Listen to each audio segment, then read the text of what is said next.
আসসালামু আলাইকুম। সংবাদে আপনাদের সবাইকে স্বাগত জানাচ্ছি। আমি ফিরোজ তোহা। শুরুতেই সংবাদ শিরোনাম। বাংলাদেশের সর্বশেষ গুরুত্বপূর্ণ আপডেট সংবাদে আপনাকে স্বাগত। শুরুতেই সংবাদ শিরোনাম, পরে বিস্তারিত।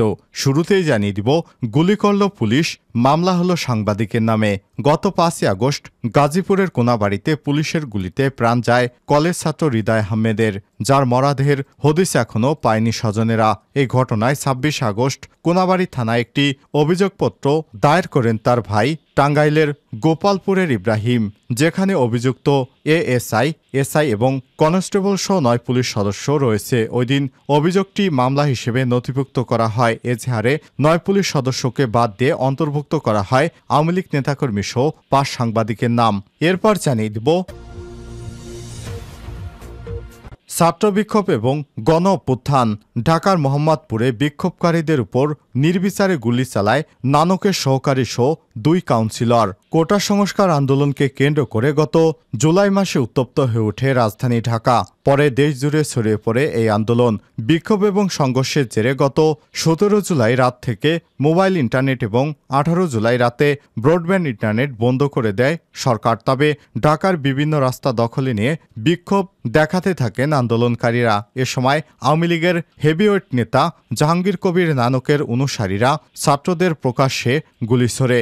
AK-47 সহ বিভিন্ন ভারী ভারী অস্ত্র দিয়ে শিক্ষার্থীদের গুলিবর্ষণ করতে দেখা যায়। এদিকে 5 দিনের রিমান্ডে হাজী সেলিম। কলেজ ছাত্র হত্যা মামলায় ঢাকার লালবাগ থানায় দায়েরকৃত একটি হত্যা মামলায় গ্রেপ্তারের পর হাজী সেলিমকে 5 দিনের রিমান্ড দিয়েছে আদালত। এদিকে এবার হত্যা মামলায় আসামি ডাক্তার সামন্ত লাল সেন এবং ডিপজল।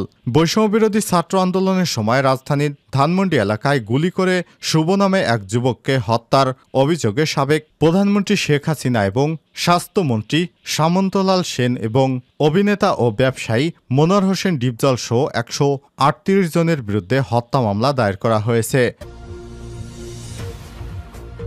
এদিকে ঢাকার আশুলিয়া এবং টঙ্গীতে 46টি কারখানায় ছুটি ঘোষণা।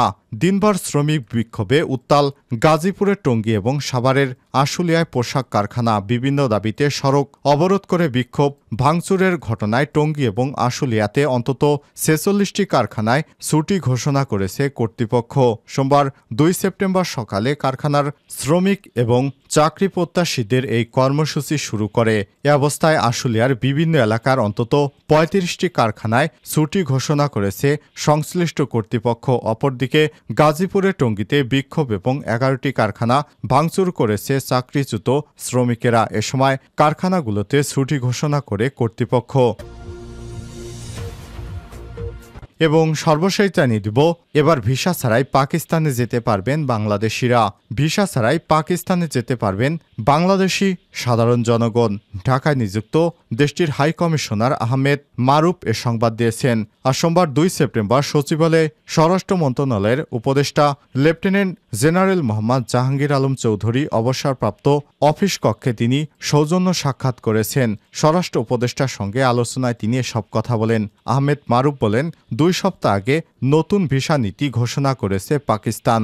এর আওতায় বাংলাদেশ সহ 126টি দেশের নাগরিকেরা ভিসা ছাড়াই পাকিস্তানে যাতায়াত করতে পারবে। প্রিয় দর্শক, এতক্ষণ শুনছিলেন সংবাদ শিরোনাম, এবারে বিস্তারিত। তবে তার আগে বন্ধুরা, অনুরোধ থাকবে এই সংবাদটিতে একটি লাইক দিন। এই চ্যানেলে আপনি নতুন হয়ে থাকলে আমাদের সংবাদটি দেখতে দেখতে চ্যানেলটি সাবস্ক্রাইব করে রাখুন।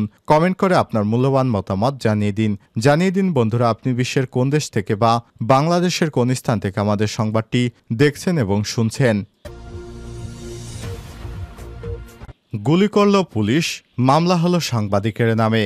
গত 5ই আগস্ট গাজীপুরের কোনাবাড়িতে পুলিশের গুলিতে প্রাণ যায় কলেজ ছাত্র হৃদয়ের, যার মরদেহের হদিস এখনও পাওয়া যায়নি। এই ঘটনায় 26 আগস্ট কোনাবাড়ি থানায় একটি অভিযোগপত্র দেন তার ভাই টাঙ্গাইলের গোপালপুরের ইব্রাহিম, যেখানে অভিযুক্ত এএসআই এবং কনস্টেবল সহ 9 পুলিশ সদস্যকে দেখানো হয়েছিল। ওই দিন অভিযোগটি মামলা হিসেবে নথিভুক্ত করা হয়। এজাহারে 9 পুলিশ সদস্যকে বাদ দিয়ে অন্তর্ভুক্ত করা হয় আওয়ামী লীগের নেতাকর্মী সহ 5 সাংবাদিকের নাম। এ বিষয়ে ইব্রাহিম বলেন, আমি পুলিশ সদস্যদের নামে মামলা দিয়েছি, কিন্তু পরে দেখি মামলায় কয়েকজন সাংবাদিক আর এলাকার কিছু আওয়ামী লীগের নেতার নাম দেয়া। আমি তাদের নাম দেইনি। তারা কিভাবে পরে মামলা সাজিয়েছে তা আমি জানি না। আমি শুধু আমার ভাইকে যারা মেরেছে তাদের বিচার চাই।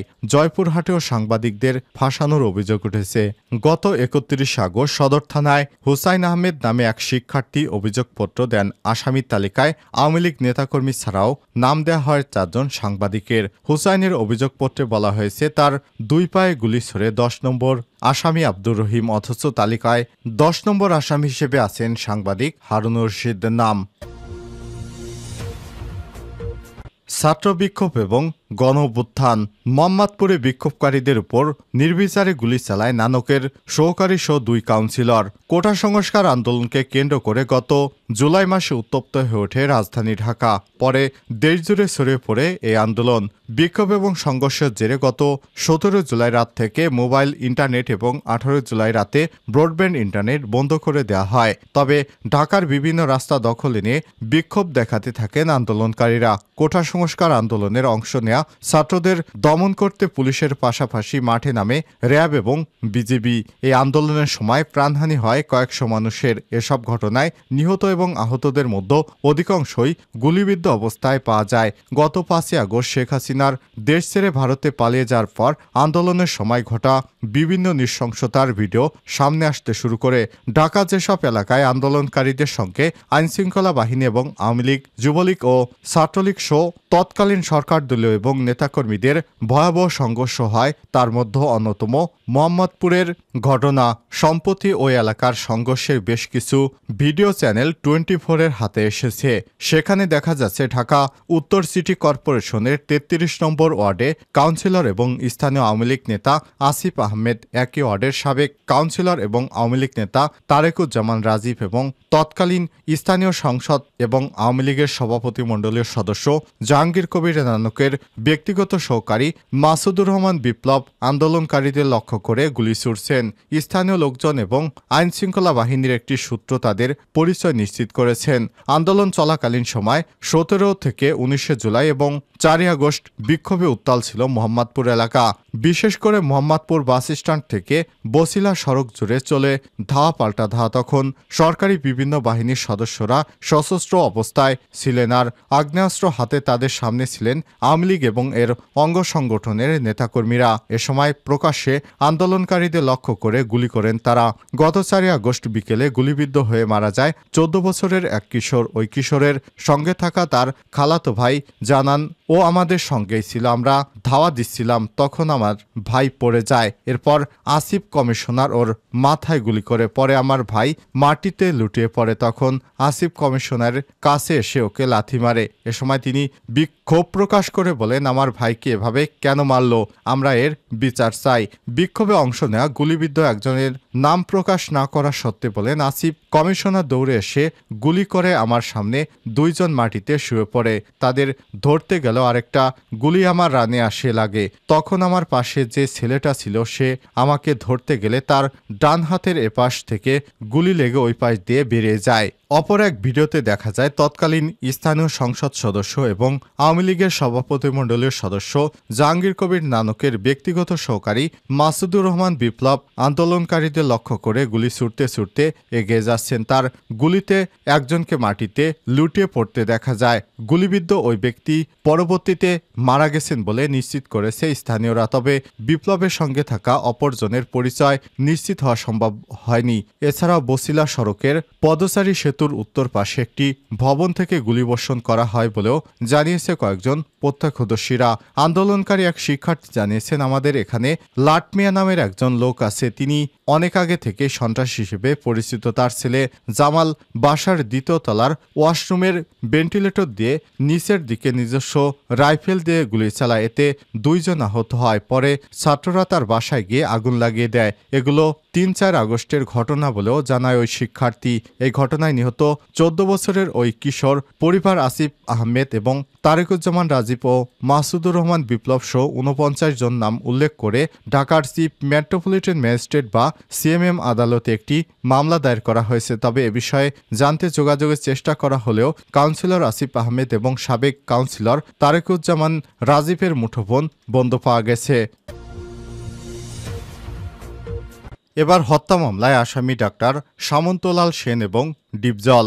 বৈষম্যবিরোধী ছাত্র আন্দোলনের সময় সাবেক প্রধানমন্ত্রী হাসিনা এবং তার স্বাস্থ্যমন্ত্রী ডাক্তার সামন্তলাল সেন এবং অভিনেতা ও ব্যবসায়ী মনোয়ার হোসেন ডিপজল সহ 138 জনের বিরুদ্ধে হত্যা মামলা দায়ের করা হয়েছে।